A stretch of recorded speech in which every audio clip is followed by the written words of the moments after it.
Nispon niya tuloy yung pulungan ni Luwa. Kapanalig. Siya.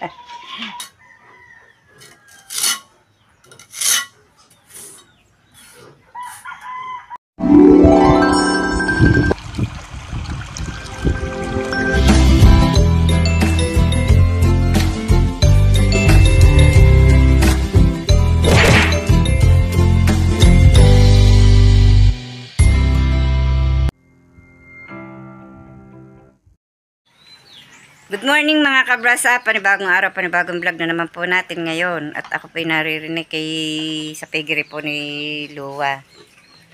Ayan, at ako po'y nagpakain ng baboy. Tapos na po silang kumain at yan na po ang mga biik ni Luwa. Naakyat na po dito sa kanilang kulungan. Kaya kailangan po ilipat na. Kadali po sa paglalaban ni Camille. Si Camille po ay naririto at wala daw po namang klase hindi pumasok. Ang ginawa po yan, maglalaba po sana ay ang nangyari naman po, nag-brown out. Yan, tigil po ang pag-washing. Nakapaglagay lamang, nakapagpaikot po lamang ng kaunti. Pati po ang aming harapan idiniligan ko na at sobra po ang alikabok. Yan, kaya po basaan lupa. Nagdilig po ako ng halaman. Dinilig ko na rin po ang harapan. Tingnan niyo po naman at basang-basa yan kanina. Ngayon po tuyo na.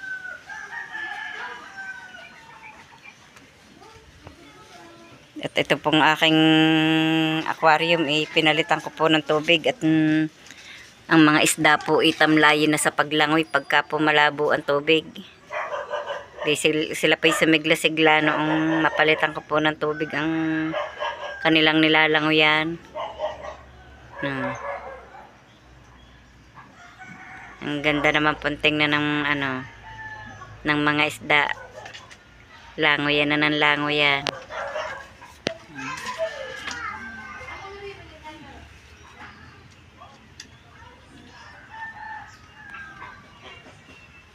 Ang dami ng isda.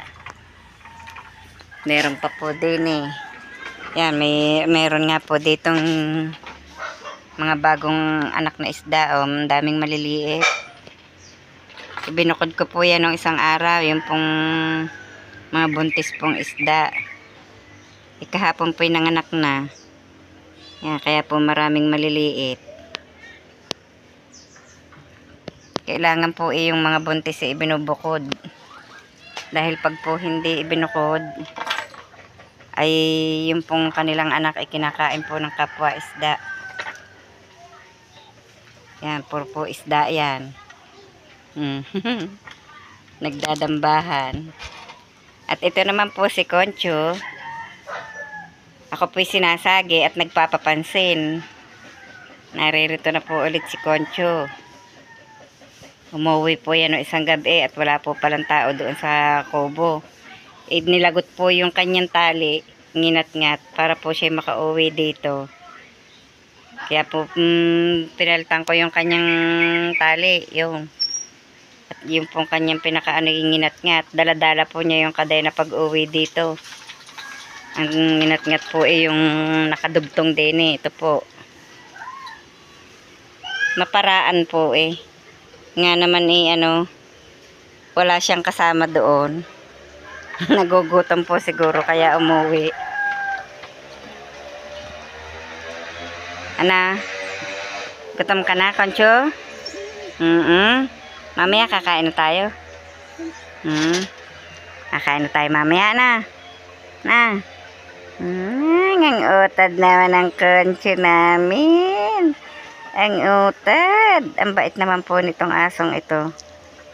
Tagal na po ito Ito po 6 na taon na yata dito sa amin.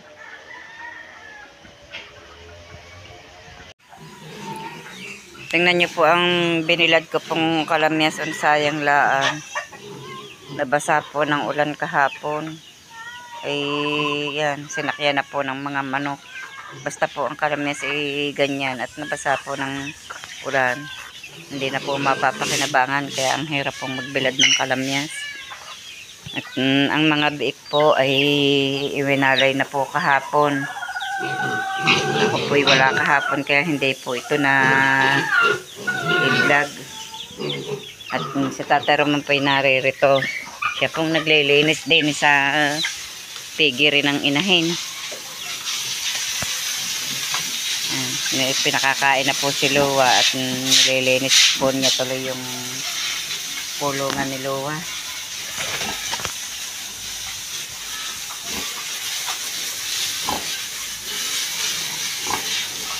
Yung mga papaang yan yung pasiritan at para malinis ng ayos.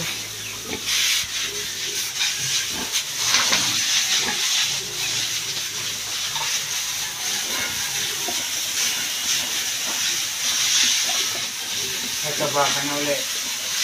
Hindi naman siya namayat ng tulad noon. Yung padalawang panganganak niya. Sadya namang namayat. Ito naman ngayon po na may hindi.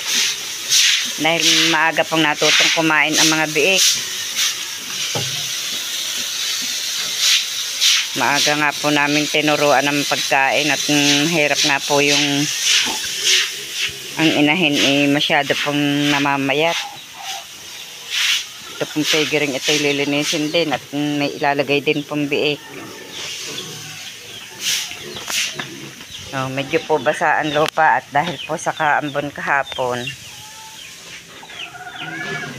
ako po'y wala at naisama po ako ng aking inaanak po sa binyag sa pag-outing doon po sa Lemery sa Nonong Kasto.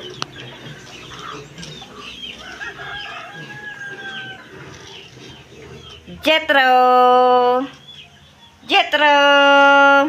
Nasa si Lucky? Ayun. Yan, alpas po ang mga aso. Inalpasan po ni Tatay Roman.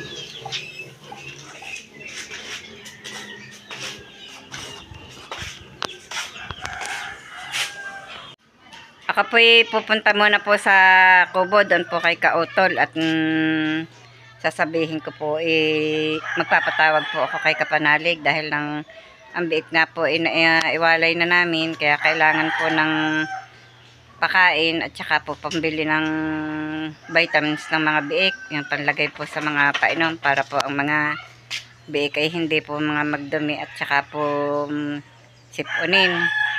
Kaya po kailangan ako po makapunta doon sa kubo. Nandito na po kami sa kubo. Pinuntahan ko na po si Kautol. Good morning. Good morning po. Balita ko may kasama ka na. Opo. Pinsan. Kayo mo. Pinsan mo. Kailan pa dito? Ano ba yun? Anong araw? Sarap ng hangin din Kalimutan ko na kung ano. Ba't parang paalis? Pupunta po kami kila, no? Daddy Oms. Doon sa paglinis. Wala naman pong gaano nang gagawin na dito eh. Paalis po pala sila. Naayos na rin po namin yung kanal. Ay ate, kinuha ko na po pala yung manok. Oo. Si Tatay Roman po ay abala sa pag-aayos po nitong paot-uta ng biik. At dahil ito po nasira noong meron po kaming alaga kay Ma'am Loren. Tinitik-tik po niya ang pinaka dingding at inaayos nga po yung Pinalalaki mga kabra sa pambutas at para pasukan ng halo.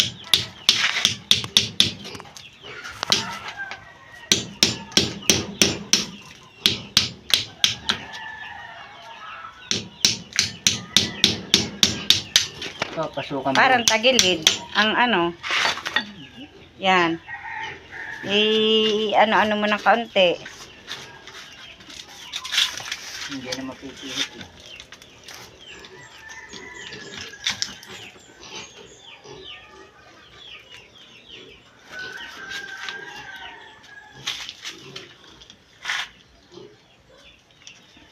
Hindi na mapihit. Ilagyan mo na ng solvent. Timbang na.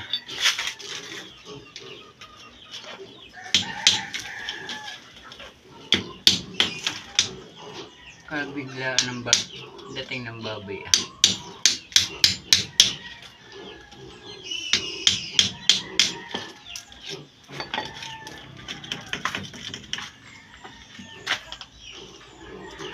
At ari nga pong flooring ng isang piggery po din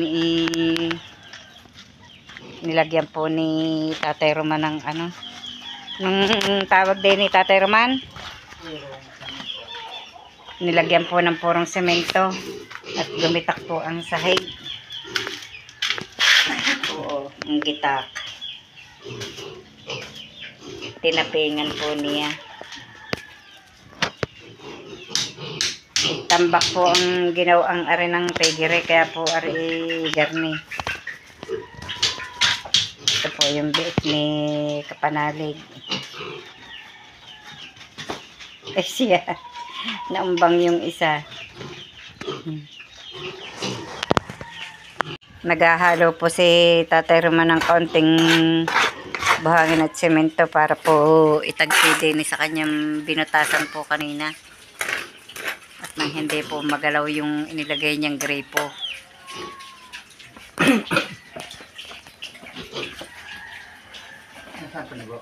Nadia sa drum.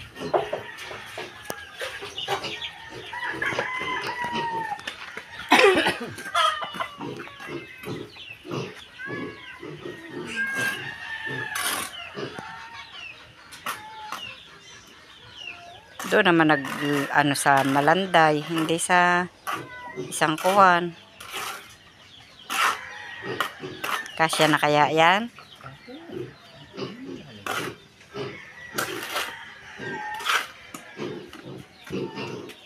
Parang matabang sa semento.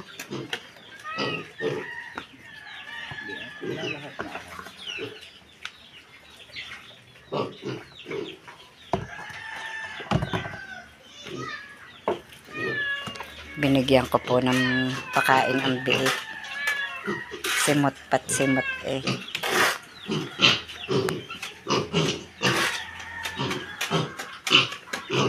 Ano kayang gagawin ni kinadali? Ewan kung ano. Nakapita na pala ng mindi. Piyesta pa lang ngayon, kinakapanalig. Sa nabutan. Siyempre sabi. Sa utol.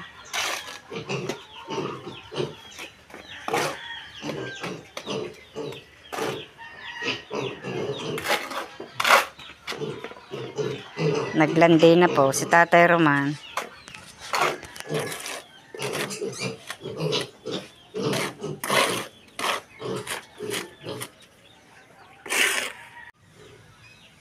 Ito mga kabrasok ay nire-repair ko. At natanggal yung noong nakaraan na may alaga pa kami kay Ma'am Loren. Kaya ikinakabit ko at magkakaroon na ulit bukas ng baboy. Magkakalaman na ulit ito ng baboy.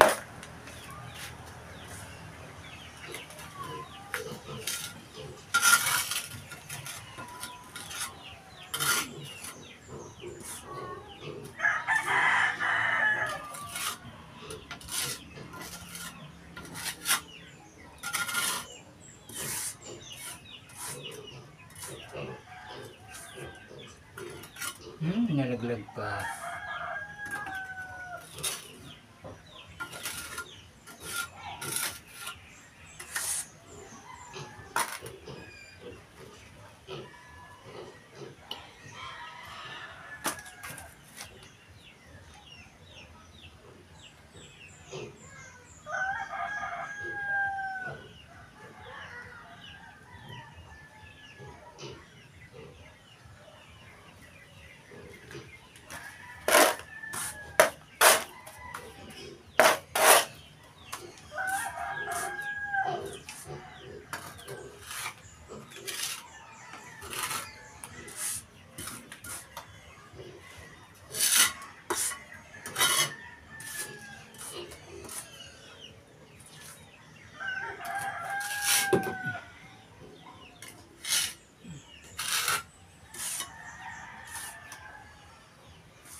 Sinisiksi ko maigi mga kabra sapat na para pumasok ang halo.